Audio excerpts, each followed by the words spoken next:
মহান মে দিবস উপলক্ষে প্রতিবারই আমরা এই মিছিল করি। এই বছর আমরা রেলওয়ে অধ্যুষিত অঞ্চল কলোনি অঞ্চল 1, 2, 3 নম্বর ওয়ার্ডে আমরা এবার মিছিল করেছি। মহান মে দিবস হচ্ছে আন্তর্জাতিক শ্রমিক সংহতি দিবস। এই দিন হচ্ছে আমরা যারা শ্রমজীবী জনতার রাজ কায়েম করতে চাই, যারা স্লোগান দিয়ে দুনিয়ার মজদুর এক হও, যারা চাই শ্রমজীবী জনতার নেতৃত্বে রাষ্ট্র ক্ষমতা দখল করে তারা শ্রমিক শ্রেণীর নেতৃত্বে পরিচালিত হোক রাষ্ট্র, আমরা তারা এই দিনটা আমাদের কাছে অত্যন্ত পবিত্র এবং পূর্ণ দিন।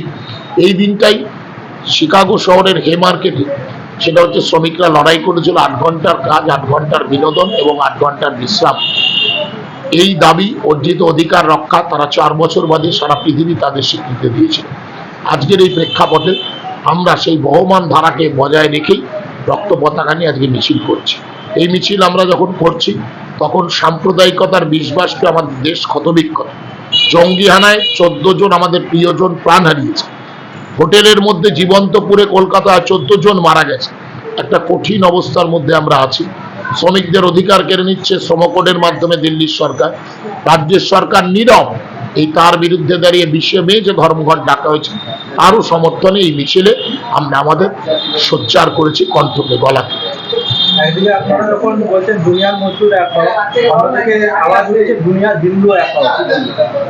এটাই তো সারা পৃথিবীতে এখন একটা ফেনোমেনা আসছে। দেখবে ট্রাম্প যখন ক্ষমতায় আসলেন, ট্রাম্প এবং মোদি এদের একটাই সারা লক্ষ্য, সেটা হচ্ছে যে বৈষম্যবাদ ধর্মীয় উন্মাদনা তৈরি করে তাকে কেন্দ্র করে হচ্ছে যে এই কাজ করা।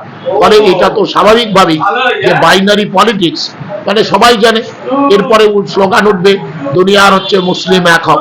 ফলে সব মিলিয়ে সমাজ জীবনকে বিভক্ত করবার চেষ্টা করা হচ্ছে। আচ্ছা, এর পাশাপাশি দেখা যাচ্ছে যে যখন কাশ্মীরের ঘটনা ঘটেছে তারপর থেকে যে সাম্প্রদায়িক বিভাজনের সৃষ্টি হচ্ছে। সাম্প্রদায়িক বিভাজন কাশ্মীরের ঘটনা থেকে হচ্ছে না।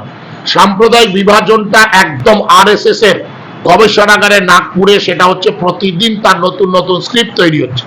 সেই স্ক্রিপ্টটা মোহন ভাগবতের যেমন হচ্ছে মোদি আর অমিতের কাছে যাচ্ছে, ঠিক সেমনি ভাবে মমতার কাছে আসছে।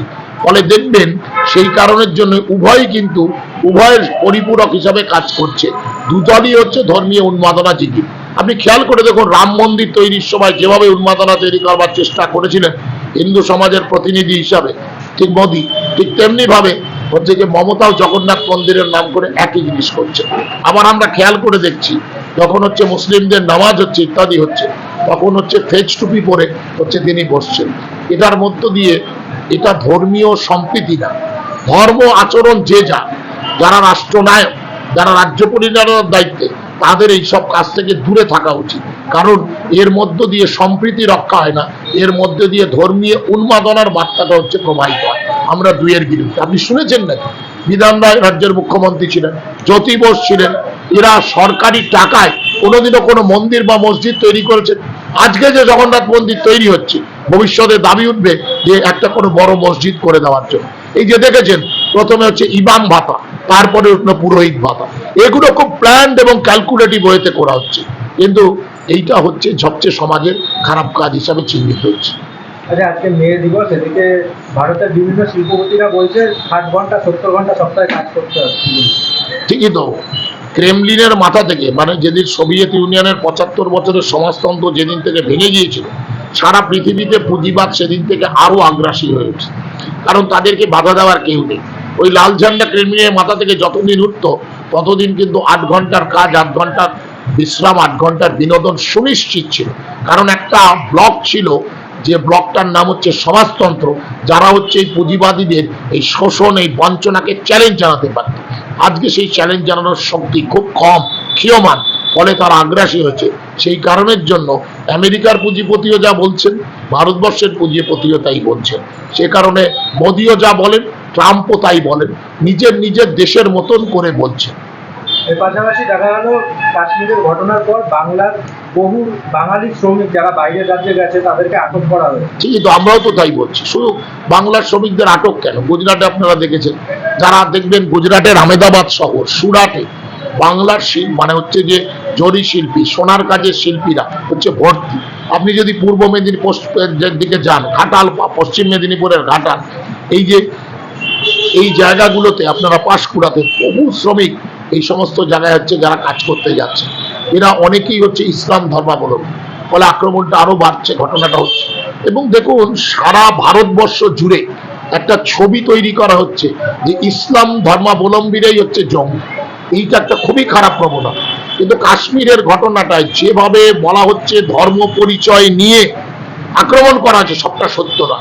ধর্ম পরিচয় নিয়ে যদি আক্রমণ করা হবে, যদি তাই হয়ে থাকে, তাহলে এই পর্যটকদের মধ্যে কাউকে কাউকে নিয়ে আদিল শেখ নামে যে ইসলাম ধর্মাবলম্বী অর্থাৎ মুসলিম যুবকটি ঘোড়ায় বেড়াতে নিয়ে গিয়েছিল, সে ওই পর্যটকদের বাঁচানোর জন্য সে কিন্তু ওই জঙ্গিদের বন্দুকের নলের সামনে দাঁড়িয়ে নিজের জীবন দিয়েছে। তাহলে যদি বেছে বেছে করতো, তাহলে সেই মুসলিমটাকে মারতো না, সরিয়ে দিত, বলতো তুমি সরে যাও। আসলে জঙ্গিদের কাছে ধর্ম বর্ণ ব্যাপার নয়, তাদের লক্ষ্যটাই হচ্ছে যে দেশে অস্থিরতা সৃষ্টি করা, উন্মাদনা সৃষ্টি করা, বিভেদের ক্ষত তৈরি করা। কিন্তু বিরোধীরা তো বলছে ইসলামী জঙ্গিরাই বেশি। ইসলামী জঙ্গিরা বেশি কেন বলছে? তো হবে তো, কারণ সারা পৃথিবীতে যদি জনসংখ্যার দিক থেকে আপনি দেখেন, তাহলে প্রথমে হচ্ছে খ্রিস্টান কমিউনিটি, তারপরে হচ্ছে মুসলিম যারা, তারপর হচ্ছে হিন্দু সহ অন্যান্যরা, শিখ ইত্যাদি।